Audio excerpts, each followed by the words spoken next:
চালু করে কি বলবো। বর্তমানে এই রোডটার ভিতরে রাত হলেই ছিনতাই চুরি ডাকাতি বাইরে গেছে ভাই।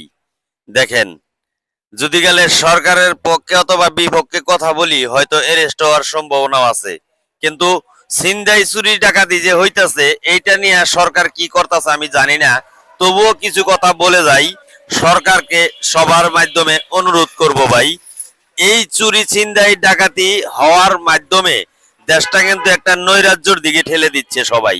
এইখান থেকে ফিরে আসতে হলে অবশ্যই প্রশাসন এবং সরকার পক্ষকে সচেতন হতে হবে, অন্যথায় কোনোভাবেই স্বৈরাচারের সন্ত্রাসের থেকে মানুষকে রক্ষা করা যাবে না। রাত্রে হলে এই রাস্তাটা দিয়ে চলাফেরা করা খুবই কষ্ট। দেখেন, এই জনবহুল রাস্তা, এই রাস্তা এখন লোকজন নাই, এখন লোকজন নাই, কিন্তু রাত্রে যখন অফিস ছুটি হয় তখন কিন্তু ব্যাপকভাবে লোকজন চলাফেরা করে। এই রাস্তাটার ভিতরে বিভিন্নভাবে বিভিন্ন জায়গায় ছিনতাই হয়।